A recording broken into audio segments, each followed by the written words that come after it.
Hi. Hi అన్న. నీ పేరు? సంతోష్. సంతోష్. మీ కాన్స్టిట్యూషన్ ఏది? కమలాపురం. కమలాపురం. జిల్లా? కడప జిల్లా. కడప. సో ఎలక్షన్ టైంకి మీరు ఊరికి వెళ్ళారా? వెళ్ళామన్నా. ఓకే. అండ్ ఎవరు రావాలనుకుంటున్నారు మీ ఏరియాలో? Obviously YCP. సో ఒక 4 పాయింట్స్ వైసీపీ ఎందుకు రావాలనుకుంటున్నారు? అంటే ఎడ్యుకేషన్ పరంగా ఇంతకుముందు చూసుకుంటే నాడు నేడు అని చెప్పేసి స్కూల్స్ ని చాలా డెవలప్ చేశారు. ఓకే. గవర్నమెంట్ స్టూడెంట్స్ కూడా ప్రీవియస్ 5 years తో పోలిస్తే ఈ ఇయర్ ఇంకా ఎక్కువ మంది ఇంక్రీజ్ అయ్యారు. హెల్త్ అనేది వైఎస్ఆర్ ఆరోగ్యశ్రీలో ఇంకా కొన్ని అడిషనల్ ఎక్విప్మెంట్స్ అనేవి యాడ్ చేశారు. అలాగే మనకి ఇప్పుడు చూసుకున్నా కూడా అన్న టీచర్స్ ఇంతకుముందు ఎలా ఉండేవాళ్ళు అంటే జస్ట్ వచ్చేవాళ్ళు, చెప్పేవాళ్ళు, వెళ్ళిపోయేవాళ్ళు. ఇప్పుడు అలా కాకుండా టీచర్స్లో కూడా ఎంత క్యాపబిలిటీ ఉంది అనేది టెస్ట్ చేస్తున్నారు. వాళ్ళకి కూడా వీక్లీ టెస్టులు పెడుతున్నారు. వాళ్ళకి కూడా ఎంత పర్సంటేజ్ మినిమం రావాలని చేస్తున్నారు. ఇలా బేసికల్లీ వీటన్నిటిని చూసుకుంటే ఇంకా మనకు ఓల్డ్ పీపుల్కి పెన్షన్స్ ఇంటి దగ్గర తీసుకురావడం కానీ, వాలంటీర్స్ కానీ, సచివాలయాలు కానీ, రైతు భరోసా కేంద్రాలు కానీ, విలేజ్ క్లినిక్స్ కానీ వీటన్నిటి కన్సిడర్ చేసి నేను వైసీపీ రావాలని కోరుకుంటున్నాను. ఓకే. అండ్ టీడీపీ ఎందుకు రావద్దు అనుకుంటా ఒక 2 పాయింట్స్. అన్ని ఫేక్ ప్రామిసెస్ చేస్తున్నారు. అన్ని ఫేక్ ప్రామిసెస్ చేస్తున్నారు. అది రైతు రుణమాఫీ అన్నారు, చేయలేదు. పోనీ అది పక్కన పెడదాం. ఇప్పుడు ఏమంటారు, మేజర్ ఏం చెప్పేది, జగన్ అప్పుల పాలు చేస్తున్నాడు రాష్ట్రాన్ని అంటున్నారు. ఇప్పుడు ఏంటి, జగన్ చేసిన దానికంటే ఎక్కువ చేస్తా అంటున్నారు. ఇంట్లో ఎంతమంది అమ్మాయిలు ఉంటే అంతమందికి 18,000 ఇస్తా అంటున్నారు. ఇప్పుడు అట్లా చేసుకుంటే పోతే జగన్ కన్నా ఎక్కువ చేస్తారు అప్పులు. నిర్మలా సీతారామన్ చెప్పింది ఏంటంటే పోయిన ప్రకారం జగన్ చేసిన అప్పుల కంటే చంద్రబాబు నాయుడు చేసిన అప్పులు ఎక్కువ ఉన్నాయని చెప్పారు. అలాంటప్పుడు జగన్ ఎక్కువ అప్పులు చేస్తున్నాడు ఎలా అంటారు? జిఎస్టీ కన్సిడర్ చేద్దాం. ఏమన్నారు, మనకు డబ్బులు ఇస్తున్నాడు కానీ జిఎస్టీ రూపంలో తీసేసుకుంటా అంటున్నారు. జిఎస్టీ చంద్రబాబు నాయుడు ఉన్నప్పుడు 6.74 ఎంతో ఉంది. ఇప్పుడు జగన్ వచ్చాక 6.35 ఉంది. ఎవరు ఎక్కువ వేశారని మీరే చూడాలన్న. ఓకే. ఇట్లా ఫేక్ ప్రామిసెస్ చేయించుకొని ఇప్పుడు శ్రీలంక చేస్తున్నా అంటున్నాడు. ఇప్పుడు చంద్రబాబు చెప్పింటేనే చేయాలంటే కనుక ఇంకొక 1,00,000 కోట్లు ఎక్కువ అవుతాయి. ఓకే. అప్పుడు ఏడికెళ్ళి చేస్తాడన్నా?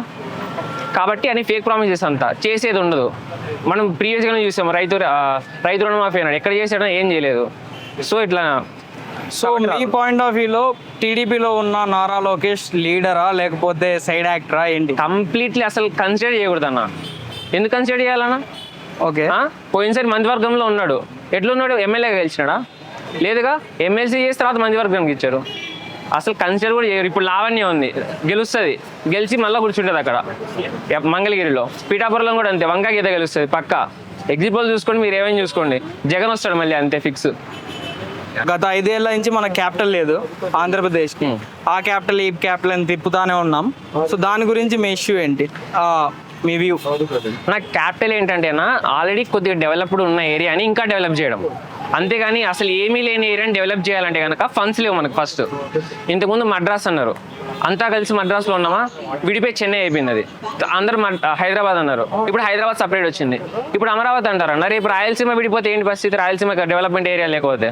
అందుకని జగన్ ఏం చేస్తున్నాడు, మొత్తం ఆంధ్రాలో 3 regions కవర్ అయ్యేటట్టు క్యాపిటల్ పెడుతున్నాడు. ఓకే.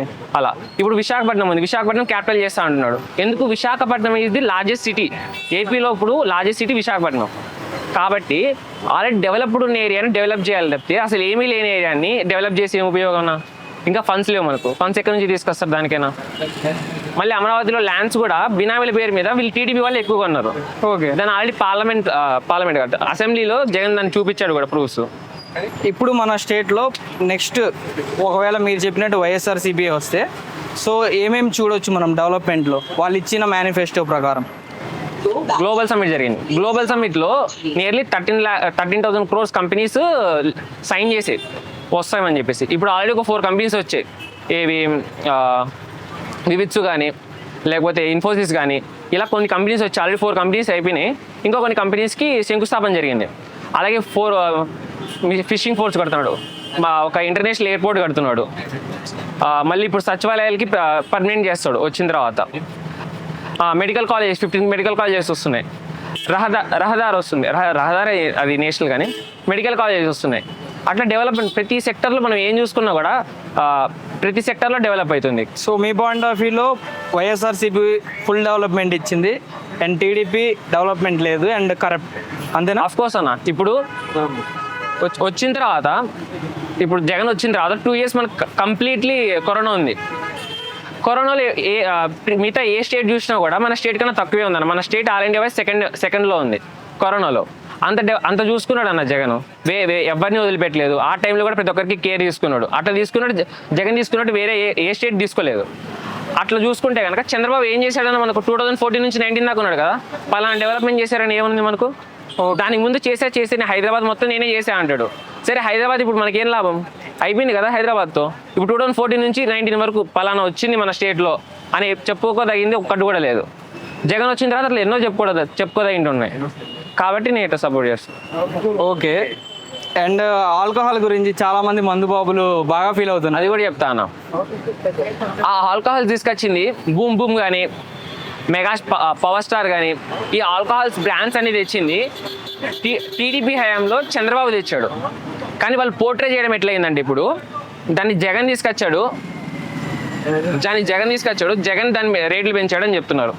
కానీ మన అసెంబ్లీలో కూడా ఈ ఎలక్షన్స్ ప్రీవియస్ 6 months బిఫోర్ ఎలక్షన్లో జగన్ కూడా చెప్పాడు, మొత్తం అంత లిస్ట్ తీసాడు. బూమ్ బూమ్ కానీ, పవర్ స్టార్ కానీ ఇట్లాంటి కంపెనీస్ అన్ని టీడీపీ హయాంలో వచ్చినవి, జగన్ హయాంలో వచ్చినవి కాదు. రేట్స్ మందు రేట్లు అంటారా, అవి పెంచాడు. ఎందుకు? ముందు స్టార్టింగ్లో మాట చెప్పాడు మందు పూర్తిగా బ్యాన్ చేస్తామని. అది కుదరక ఇప్పుడు రేట్లు పెంచాడు. ఓకే. అండ్ ఈ ఎలక్షన్లో పవన్ కళ్యాణ్ ఇంపాక్ట్ ఏమైనా ఉందా వచ్చినందుకు? ఎస్ అన్న, పక్కా ఉంది. సో నెగిటివ్ ఇంపాక్టా టీడీపీకి, లేకపోతే పాజిటివ్ ఇంపాక్టా? పబ్లిసిటీ అయిందన్న అంతే. వాడితో పబ్లిసిటీ, ఎంటర్టైన్మెంట్ వచ్చింది. సో ఓట్లు వచ్చాయి లాస్ట్ దాని వల్ల? లేదన్న, ఏం ఓట్లు వచ్చాయన్న? ఏం గెలుస్తాడన్న అన్న? ఒకటే చెప్తా అన్న, ఇంట్లో కరెంట్ పోతే పవన్ కళ్యాణ్ మీటింగ్ పోతారు, ఇంట్లో టీవీ రాకపోతే పవన్ కళ్యాణ్ మీటింగ్ పోతారు, ఇంట్లో సీరియల్ రాకపోతే పవన్ కళ్యాణ్ మీటింగ్ పోతారు. వాళ్ళకి ఎంటర్టైన్మెంట్ మిస్ అయితే పవన్ కళ్యాణ్ మీటింగ్ పోతారు.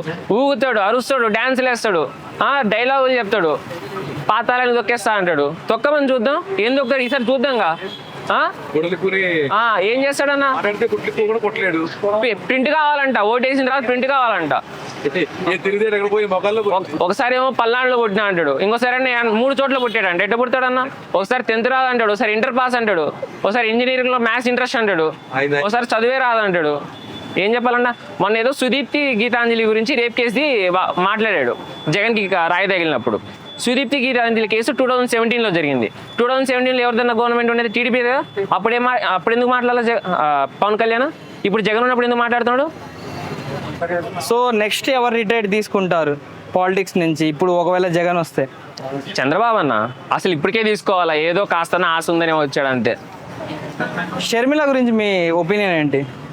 జగన్ గారి సిస్టర్ షర్మిల గురించి ఏం చెప్పాలన్నా, ఇంకా ఏదో ఓట్లు చీల్చడానికి వచ్చింది మెయిన్లీ అంతే. దాని మించి ఇంపాక్ట్ ఏం లేదు.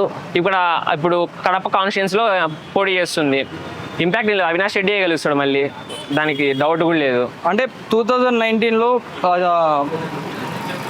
జగన్ రావడానికి ఫస్ట్ స్టెప్ వేసింది ముందు నుంచి. జగన్ జైల్లో ఉన్నప్పటి నుంచి కూడా షర్మిల అనే ఓపెన్గా అందరికీ తెలిసిన విషయం.